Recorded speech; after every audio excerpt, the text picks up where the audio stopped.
있다. 오늘 마태복음 27장에 있는 말씀입니다. 27장 27절부터 32절까지 있는 말씀 우리 함께 읽겠습니다.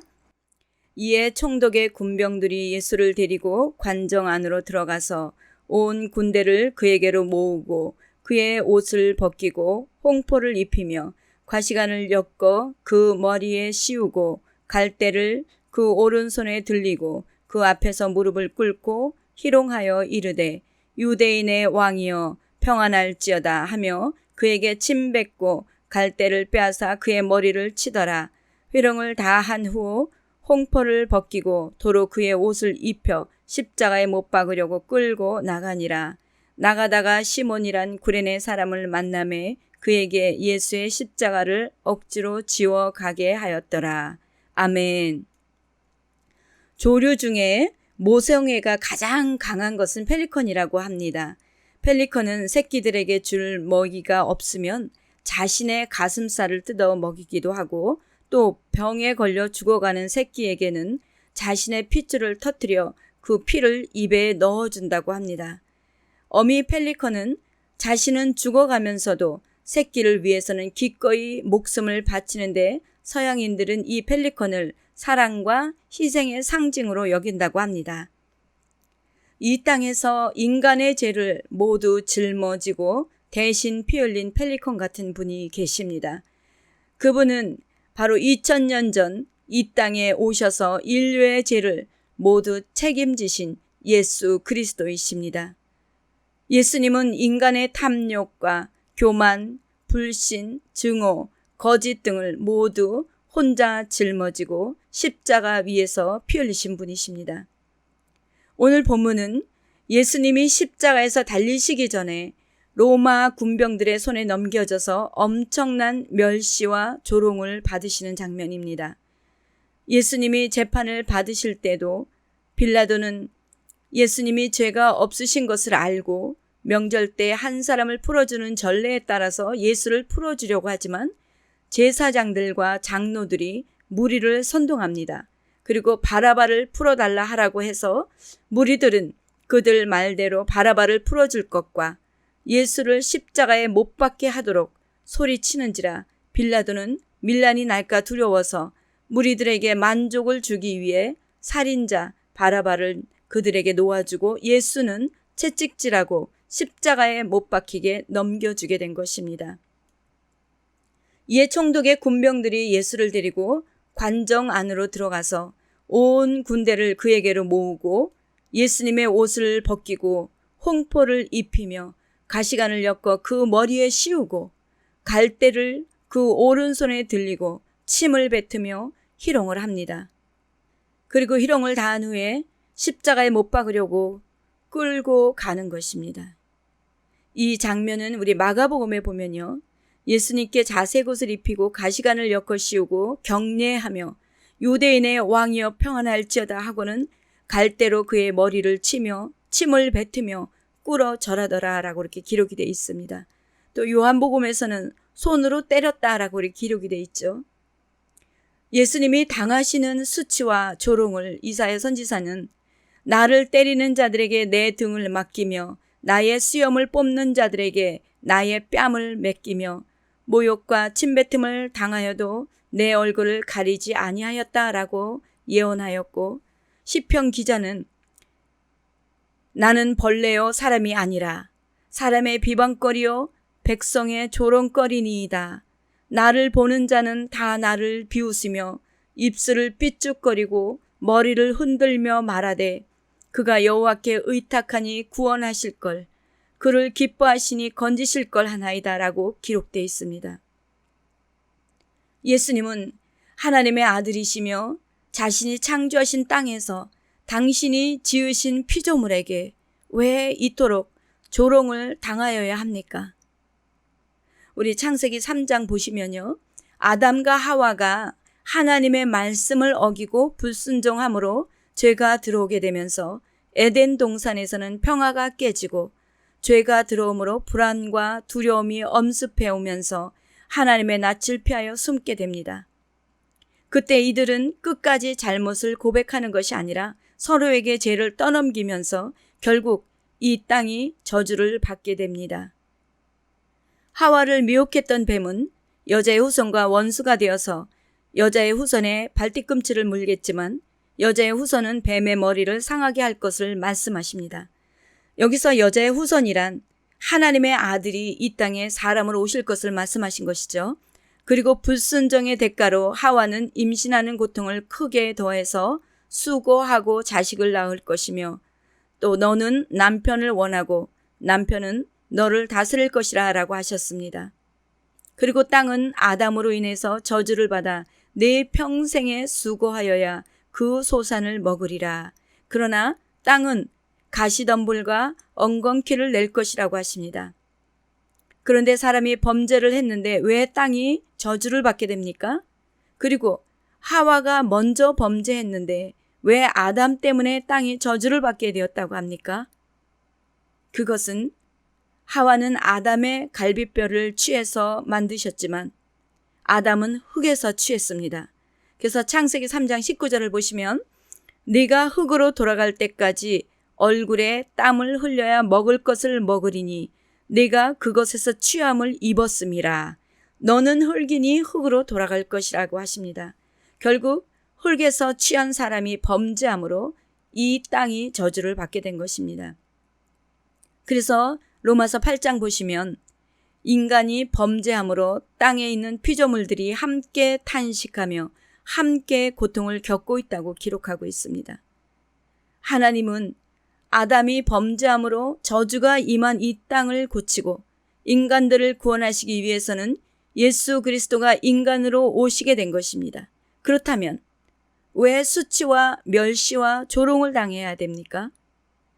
우리 출애굽기 21장 보시면 하나님께서 모세를 불러서 이스라엘 백성들을 출애굽시키고 광야로 나가 시내산에서 하나님의 백성으로 살도록 율법을 주십니다.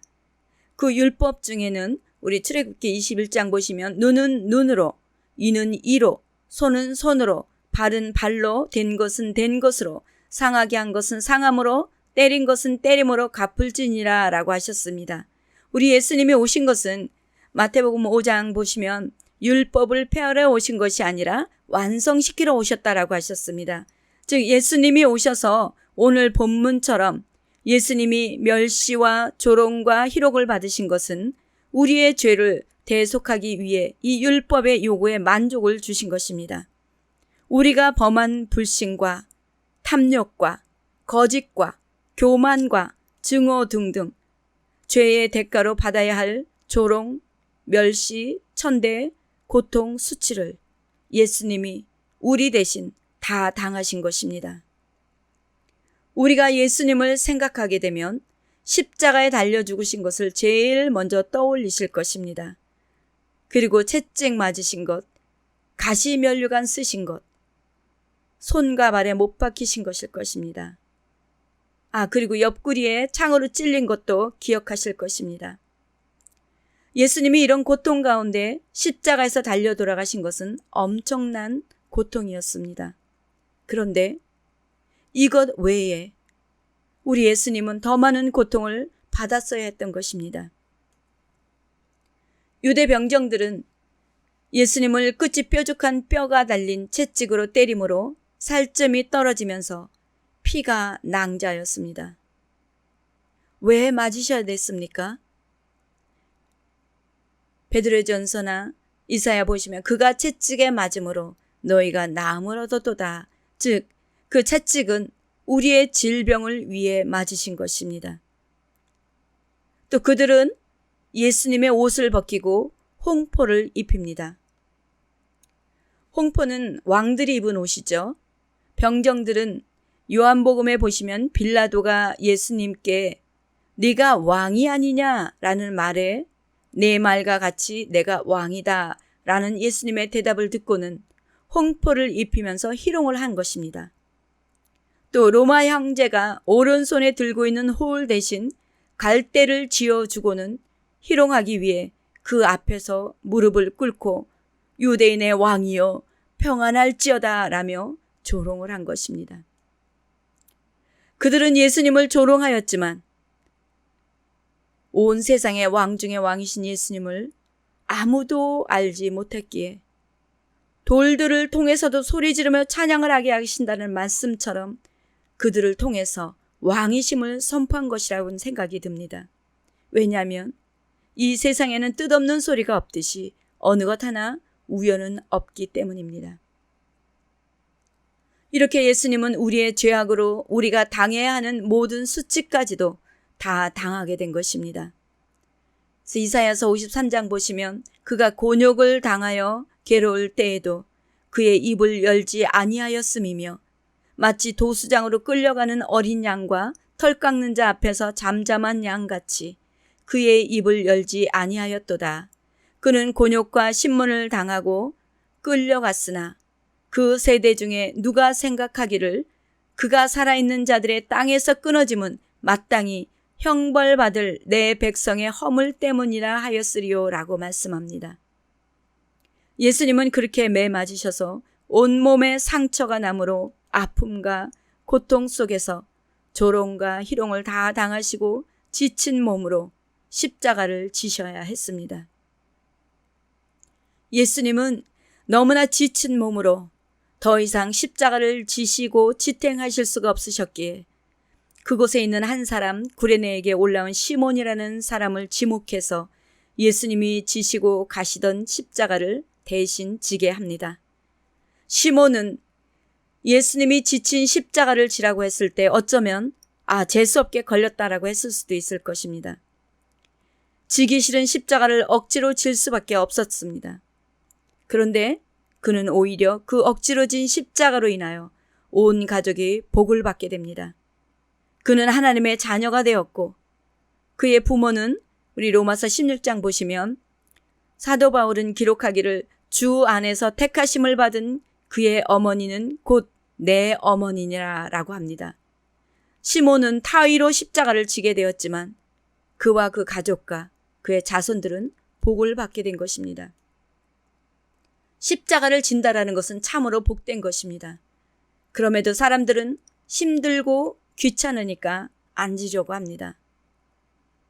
예수님이 십자가를 지고 골고다로 향할 때 그것을 보느라 많은 사람들이 따랐습니다. 그 군중들은 예수를 배반하고 십자가를 지게 하라고 소리친 사람들이 대부분이겠지만 더러는 구경꾼으로 온 사람들도 있을 것이고 많은 사람들이 따르는 것을 보고 무슨 일인가 궁금해서 발걸음을 멈춘 사람들도 있었을 것입니다. 그러나 그 중에 누구 하나 괴롭고 지친 몸으로 십자가를 지고 가는 예수님의 십자가를 지려고 하지 않습니다. 이런 모습은 지금도 마찬가지입니다. 예수님이 십자가를 지심은 우리 때문이라고 하지만 우리는 십자가를 지려고 하지 않습니다. 예수님이 십자가를 지심으로 우리는 구원을 받게 되었다고 하면서도 십자가만큼은 안 지려고 합니다. 예수님이 십자가를 지심으로 우리에게는 평화가 찾아왔다고 하면서 우리는 화평하려고 하지 않습니다. 왜 그렇습니까? 내 자존심이 상해서 그렇습니다. 그리고 구레네 시몬처럼 마지못해 십자가를 지게 되면 불평, 불만을 늘어놓기 일쑤입니다. 여러분들은 억지로 십자가가 지어질 때 어떤 반응을 하십니까? 주님은 마태복음 16장에 제자들에게 말씀하시기를 누구든지 나를 따라오려거든 자기를 부인하고 자기 십자가를 지고 나를 따를 것이니라 라고 했습니다. 나를 부인한다라는 것은 내가 없는 것입니다. 그래서 사도 바울은 갈라디아서에 내가 그리스도와 함께 십자가에 못 박혔나니 그런즉 이제는 내가 사는 것이 아니요 오직 내 안에 그리스도께서 사시는 것이라. 이제 내가 육체 가운데 사는 것은 나를 사랑하사 나를 위하여 자기 자신을 버리신 하나님의 아들을 믿는 믿음 안에서 사는 것이라. 사랑하는 성도 여러분, 정말 내가 십자가에 못 박혔습니까? 정말 하나님의 아들 예수 그리스도를 믿는 믿음 안에서 살아가고 계십니까? 혹시 내 믿음으로 살아가고 있지는 않습니까? 주님께서 두 제자를 데리고 어떤 길로 들어서십니다. 거기서 주님은 각자에게 무게가 똑같은 십자가 하나씩을 건네주면서 나는 이 길이 끝나는 곳에 가 있을 테니까 그곳까지 십자가를 지고 오라고 지시한 다음 자취를 감치셨습니다.